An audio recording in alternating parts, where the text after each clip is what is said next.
Hello students, आपका स्वागत है अपने इस यूट्यूब चैनल साइंस सेंटर पे।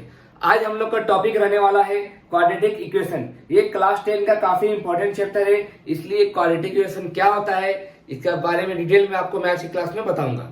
तो सबसे पहले मैं आप लोग को एक एग्जाम्पल देता हूँ। मान लीजिए आपके बगीचे, किसी बगीचे में जितने नारियल के पेड़ हैं उसमें प्रत्येक पेड़ की संख्या से एक अधिक नारियल तोड़ा गया।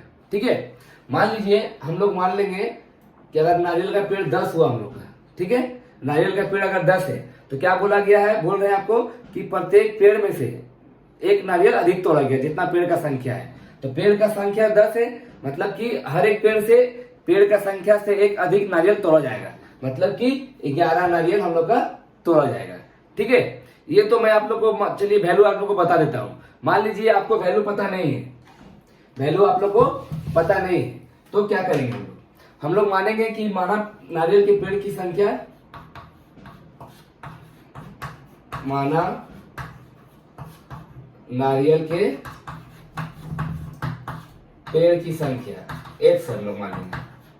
क्या मानेंगे हम लोग, पेड़ की संख्या को x मान लेंगे। नारियल के पेड़ की संख्या हम लोग क्या मान लिए, x मान लिए। तो बोला गया क्या कि जितना नारियल का पेड़ है उसमें से हर एक पेड़ से एक अधिक नारियल तोड़ा गया। मान लीजिए अगर नारियल का पेड़ x है तो प्रत्येक पेड़ में से x प्लस 1 नारियल तोड़ा गया।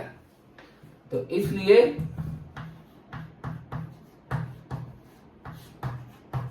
प्रत्येक पेड़ से x प्लस 1 नारियल तोड़ा गया, x प्लस 1 नारियल तोड़ा गया। ठीक है, ये आप लोग समझ में आ गया। प्रत्येक पेड़ में से x प्लस 1 नारियल तोड़ा गया। और अगर आपको दिया गया है कि कुल नारियल का पेड़ का नारियल 132 को तोड़ा गया, कुल नारियल कितना तोड़ा गया, 132 को तोड़ा गया। ठीक है, ये आपको डिटेल दिया हुआ है, कितना टोटल नारियल टूटा है वो 132।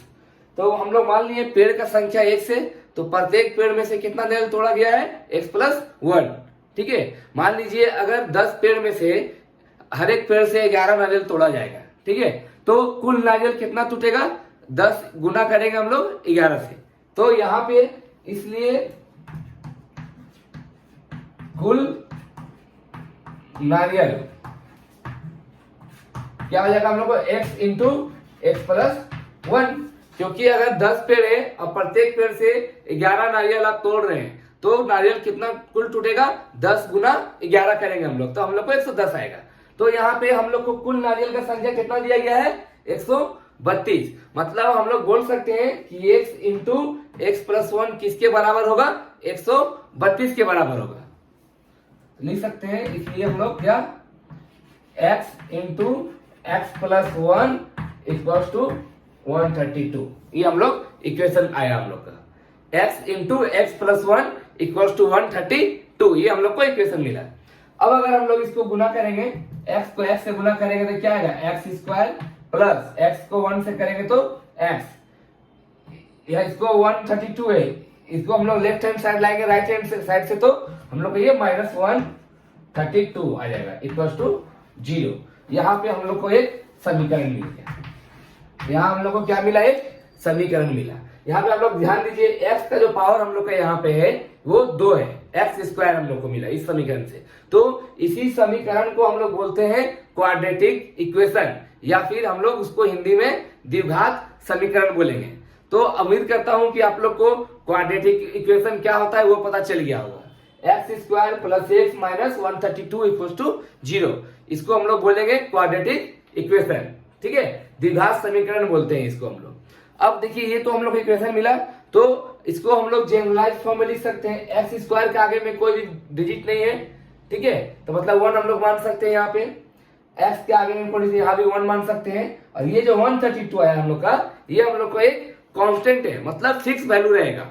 ठीक है, एक्स का वैल्यू और एक्स स्क्वायर, ये वैल्यू कुछ भी हो सकता है एक्स का यहाँ पे, ठीक है, लेकिन 132 तो मेरा चेंज नहीं होगा, मतलब ये वाला टर्म जो है मेरा कांस्टेंट रहता है क्वाड्रेटिक इक्वेशन में। तो इसलिए हम लोग क्वाड्रेटिक इक्वेशन का जनरलाइज फॉर्म लिखेंगे,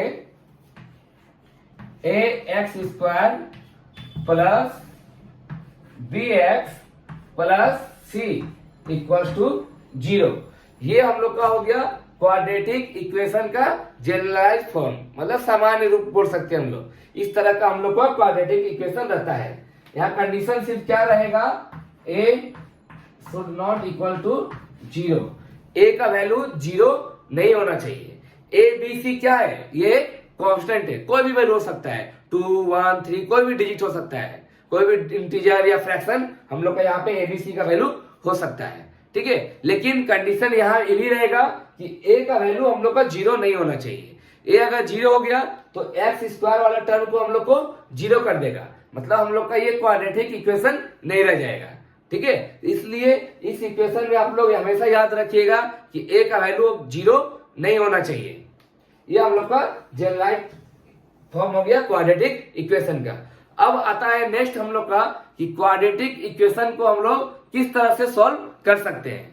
तो क्वाड्रेटिक इक्वेशन को हम लोग पहला जो हम लोग का ऑप्शन है वो हम लोग फैक्टर के थ्रू सॉल्व कर सकते हैं, ठीक है। मिडिल टर्म फैक्टर जिसको बोलते हैं, ठीक है, कॉमन फैक्टर भी बोलते हैं, वो फैक्टर के थ्रू भी हम लोग इस इक्वेशन को सॉल्व कर सकते हैं। फिर और इसके अलावा हम लोग के पास में एक फार्मूला है, श्रीधर आचार्य का सूत्र, द्विघात समीकरण से संबंधित जो हम लोग का फार्मूला है, सूत्र हम लोग का है सॉल्व करने का द्विघात समीकरण को, उस फार्मूला का नाम है श्रीधर आचार्य का सूत्र, ठीक है। तो यहाँ पे हम लोग मैं आपको पहले श्रीधर आचार्य के सूत्र को डराइव करके दिखाऊंगा, आपको विजुअलाइज कराऊंगा कि किस तरह से इक्वेशन, क्वाड्रेटिक इक्वेशन का जो फार्मूला है हम लोग का श्रीधर आचार्य का सूत्र, वो किस तरह से आया है। तो सबसे पहले मैं आपको एक क्वाड्रेटिक इक्वेशन लिखता हूं।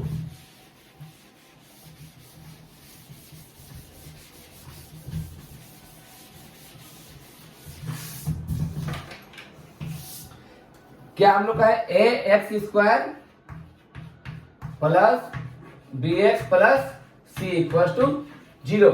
ये काफी इंपॉर्टेंट है, आप लोग अगर इसको अच्छे से देखेंगे तो आप लोग समझ पाएंगे कि इक्वेशन को किस तरह से लाया गया है। तो यहाँ पे सबसे पहले हम लोग क्या करेंगे, ए से हम लोग डिवाइड कर देंगे। ए से क्या करेंगे, इक्वेशन को दोनों साइड में भाग करेंगे हम लोग। ए से दोनों साइड में भाग कर सकते हैं हम लोग, दोनों साइड में सेम ऑपरेशन हम लोग ऑपरेट कर सकते हैं किसी भी इक्वेशन के। तो यहां पे देखिए क्या हम लोग को बचेगा, x square plus B by A x plus c by a equal to 0, ये हम लोग को मिलेगा, ठीक है। अब आप लोग यहाँ पे ध्यान से देखिए, एक्स स्क्वायर को हम लोग लिख सकते हैं एक्स इंटू एक्स, ठीक है। मतलब हम लोग, आपको पता होगा कि किसी भी स्क्वायर का जो क्षेत्रफल होता है वो क्या होता है, भुजा गुना भुजा, मतलब साइड का स्क्वायर मतलब भुजा का स्क्वायर। तो ये जो एक्स स्क्वायर है वह एक स्क्वायर को रिप्रेजेंट कर रहा है। एक्स स्क्वायर क्या कर रहा है, एक स्क्वायर को रिप्रेजेंट कर रहा है, ठीक है। एक्स स्क्वायर क्या रिप्रेजेंट कर रहा है, एक स्क्वायर को रिप्रेजेंट कर रहा है जिसका साइड क्या है, एक्स, ठीक है। अब देखिए यहाँ पे b बाय ए इंटू एक्स, ये रिप्रेजेंट कर रहा है एक रेक्टेंगल को, ठीक है, एक रेक्टेंगल को जिसका एक साइड x है और एक साइड b बाय ए, ये एक रेक्टेंगल को रिप्रेजेंट कर रहा है हम लोग का।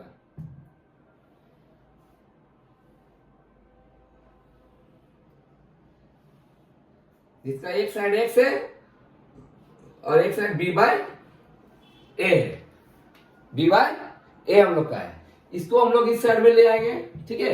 ये सी बाय ए वाले टर्म को राइट हैंड साइड में लेकर जाएंगे, तो क्या निकल के आएगा, माइनस सी बाय ए आएगा हम लोग को। तो माइनस सी बाय ए क्या है हम लोग का, इसको भी हम लोग कंसीडर कर सकते हैं एक स्क्वायर से रिप्रेजेंट, एक रेक्टेंगल रिप्रेजेंट कर रहा है। इसको आप कंसीडर कर लीजिए एक रेक्टेंगल है जिसका एरिया हम लोग का सी बाय ए है, इसको आप लोग रिप्रेजेंट कर लीजिए, ठीक है।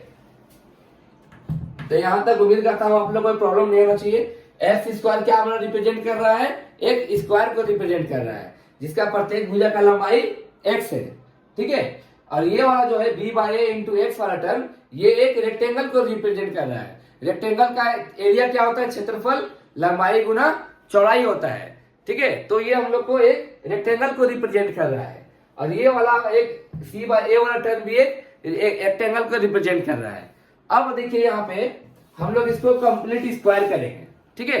दोनों साइड में मेरा इक्वल किस तरह से होगा, कैसे करेंगे इसको हम लोग, तो ये वाला रेक्टेंगल को हम लोग दो भाग में डिवाइड करेंगे, ठीक है। ये वाला रेक्टेंगल को हम लोग दो भाग में, दो बराबर इक्वल भाग में, ठीक है। ये वाला रेक्टेंगल को हम लोग दो इक्वल भाग में डिवाइड करेंगे। तो प्रत्येक ये साइड निकल के क्या आएगा इसका, b बाय 2a। ये वाला जो साइड है b बाय 2a निकल के आएगा प्रत्येक साइड इसका।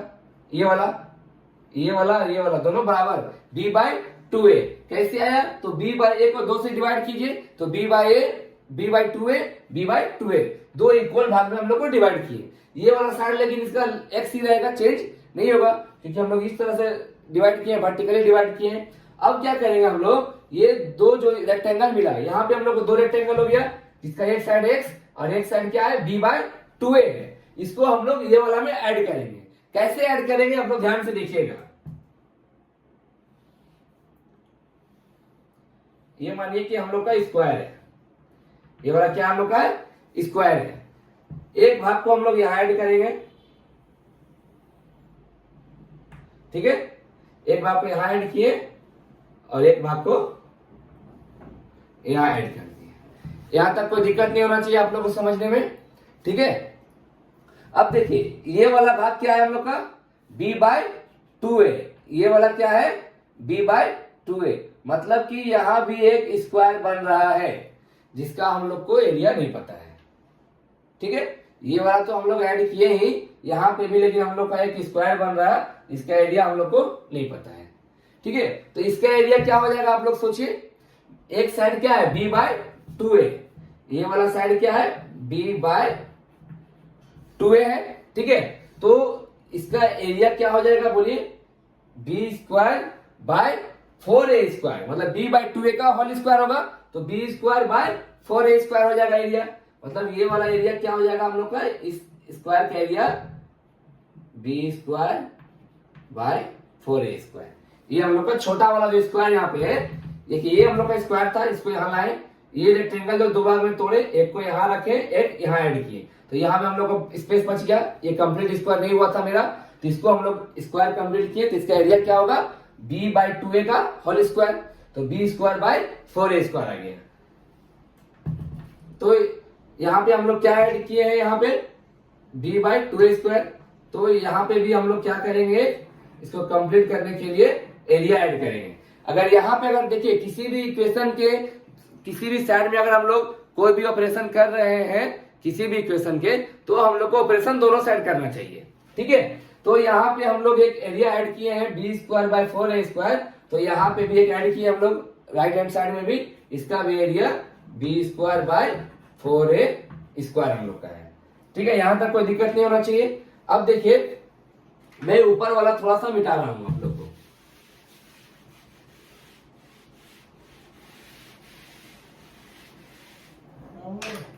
जब x square plus B by A into x plus c by a equal to 0 हम लोग का था, ठीक है।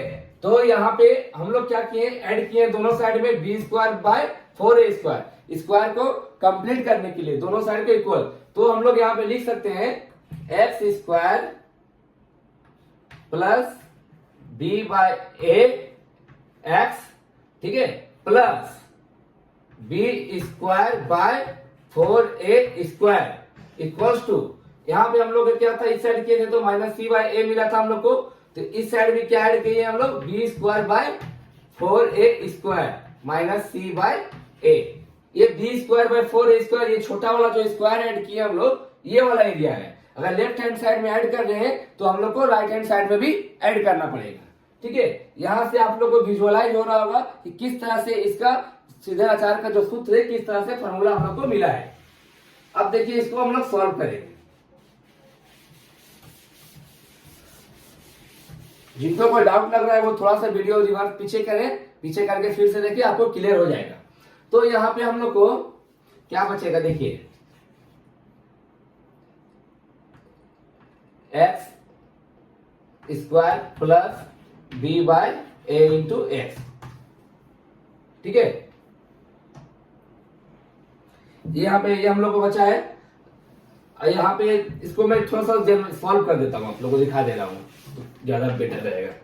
इसको हम लोग लिख सकते हैं एक्स का whole square plus 2 into x into b by 2a। तो दो कैंसिल हो जाएगा तो x into b by a, b by into x बचेगा, प्लस बी बाय 2a का होल स्क्वायर। इस तरह से हम लोग इसको लिख सकते हैं यहाँ पे। ठीक है, यहाँ तक कोई दिक्कत नहीं होना चाहिए। यहाँ पे हम लोग इसको सॉल्व करेंगे, 4a स्क्वायर आएगा एलसीएम, तो बचा क्या हम लोग को, बी स्क्वायर ऊपर में बच गया, नीचे a और a कैंसिल होगा तो 4a बचा है, तो 4a इंटू सी, तो बचेगा 4ac। यहाँ तक कोई दिक्कत अगर आप लोग को उम्मीद करता हूं नहीं होना चाहिए। ठीक है, तो यहाँ पे लिख सकते हैं a square plus 2ab plus B square. ये क्या है, a प्लस बी का होल स्क्वायर, तो लिख सकते हैं हम लोग x plus B by 2a का whole square equal to b square minus 4ac by 4a square. ये हम लोग को निकल कर आया। ठीक है, अब देखिए स्क्वायर को इस साइड करेंगे तो क्या हो जाएगा, अंडर रूट हो जाएगा, x plus B by 2a equal to plus minus under root b square minus 4ac बटा में 4a स्क्वायर। ये हम लोग को आएगा। ठीक है, तो प्लस माइनस क्यों लिखे, क्योंकि स्क्वायर यहाँ इस साइड में है, तो दो वैल्यू हम लोग को माइनस भी हो सकता है प्लस भी हो सकता है वैल्यू। मान लीजिए 25 का हम लोग 5 का स्क्वायर माइनस 5 का स्क्वायर करेंगे। ठीक है, तो प्लस 25 का रूट कर करेंगे तो माइनस 5 भी हो सकता है, वैल्यू भी अगर पुट करेंगे तो स्क्वायर 25 करेगा, और अगर 5 भी रहेगा तो 25 करेगा।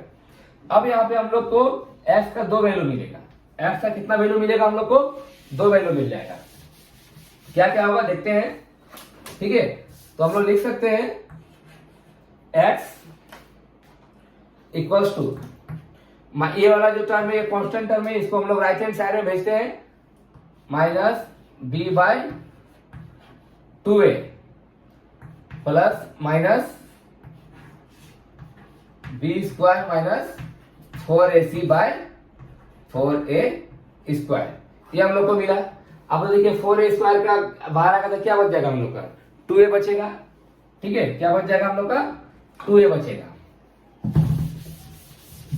अब देखिए मैं आप लोग को सॉल्व करता हूं इसको, ये हम लोग को लगभग निकल चुका है इक्वेशन। तो minus b by 2a plus minus 1 by 2a बचा क्या यहाँ पे, बी स्क्वायर माइनस 4ac।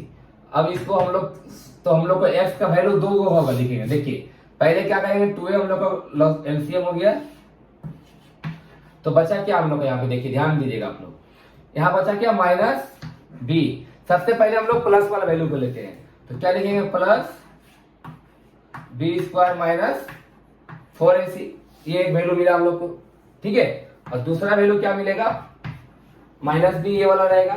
फिर प्लस एक बार ले चुके हम लोग, इस बार क्या लेंगे हम लोग, minus b square minus 4ac बटा में 2a x बराबर। तो ये हम लोग को सीधर, इस सूत्र को हम लोग क्या बोलते हैं, सीधर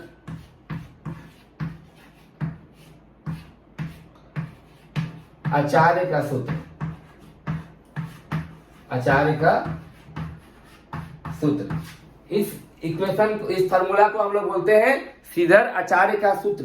सीधर आचार्य का सूत्र हम लोग द्विघात समीकरण को समाधान करने में यूज करते हैं। तो आज मैंने आप लोग को इस वीडियो में क्वाड्रेटिक इक्वेशन क्या होता है वो एग्जांपल देकर बताया, उसका जनरलाइज्ड फॉर्म क्या होता है उसको हम लोग फैक्टर के द्वारा भी, मिडिल टर्म फैक्टर के द्वारा भी सॉल्व कर सकते हैं। और हम लोग को एक सूत्र है जिसको हम लोग बोलते हैं सीधर आचार्य का सूत्र। इस सूत्र को मैंने आप लोग को विजुअलाइज, जियोमेट्रिकली विजुअलाइज करके दिखाया कि किस तरह से हम लोग इस सूत्र को निकाले हैं, इसका किस तरह से हम लोग का ये फॉर्मूला निकला है। तो आज के वीडियो में बस इतना ही। अगर मेरा आपको वीडियो पसंद आ रहा है तो लाइक जरूर करें, ताकि आपको मुझे भी बहुत अच्छा लगे कि आप लोग को मेरा वीडियो पसंद आ रहा है, मेरा मेहनत आप लोग को काम आ रहा है। और चैनल को सब्सक्राइब जरूर करें, मुझे आप लोग की सपोर्ट की बहुत जरूरत है। इस तरह से मैं और भी सारे टॉपिक के वीडियो भी अच्छे से बनाता रहूंगा ताकि आप लोग को बेनिफिट मिले। नेक्स्ट क्लास में मैं आप लोग को सीए जो हम लोग का टर्म में बी स्क्वायर माइनस 4ac इससे रिलेटेड चीज बताऊंगा और कुछ प्रैक्टिकल एग्जांपल आप लोगों को सोल्यूशन कराऊंगा मैं मैथमेटिक्स के। ये 10th क्लास के काफी इंपॉर्टेंट टॉपिक थे, इसलिए काफी इसको आप लोग अच्छे से देखिए, एग्जाम में अक्सर क्वेश्चन पूछे जाते हैं। तो आज की वीडियो में बस इतना ही, मिलते हैं अगले वीडियो में। जय हिंद, वंदे मातरम।